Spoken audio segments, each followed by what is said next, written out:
Welcome to NML news channel.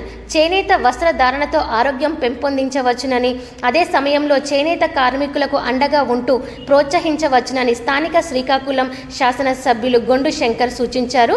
గురువారం 11వ జాతీయ చేనేత దినోత్సవాన్ని పురస్కరించుకొని బాపూజీ కళామందిర్లో ఏర్పాటు చేసిన వేడుకలలో ముఖ్య అతిథిగా పాల్గొన్న ఎమ్మెల్యే మాట్లాడుతూ, చేనేత వస్త్రధారణతో మానసిక ప్రశాంతత, ఆరోగ్యం లభిస్తాయని, అదేవిధంగా చేనేత వస్త్రాలు కొనుగోలు చేనేత కార్మికులు అభివృద్ధి చెందే అవకాశం ఉందని వివరించారు. దీన్ని బ్రిటిష్ వారి టైంలో విదేశీ వస్త్రాలు దింపుతున్న టైంలో దీన్ని కాపాడడం కోసం గౌరవ మన జాతిపిత మహాత్మా గాంధీ గారు పెద్ద ఎత్తున దీనిపైన ఉద్యమం చేపట్టి ఆ చేనేతను మళ్ళీ బతికించే పరిస్థితి.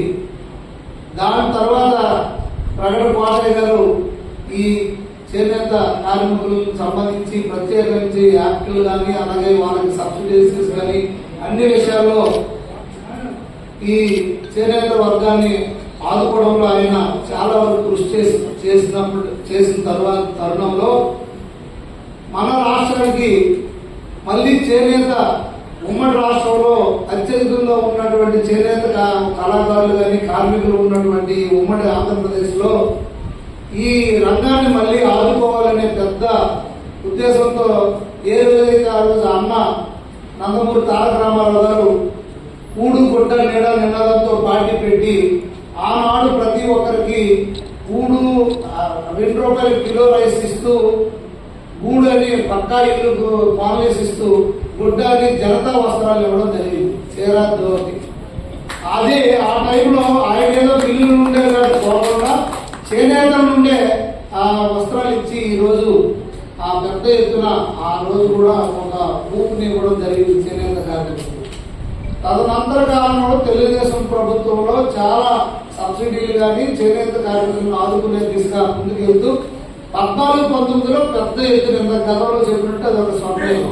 అన్ని రకాలు అది థ్రిఫ్ట్ ఫండ్ దగ్గర నుండి సబ్సిడైజేషన్ అన్ని విషయాల్లో పెద్ద ఎత్తున చేయడం జరిగింది. అయితే గత ప్రభుత్వంలో అవన్నీ క్లోజ్ చేసేసి ₹24,000 ఇవ్వడం జరిగింది.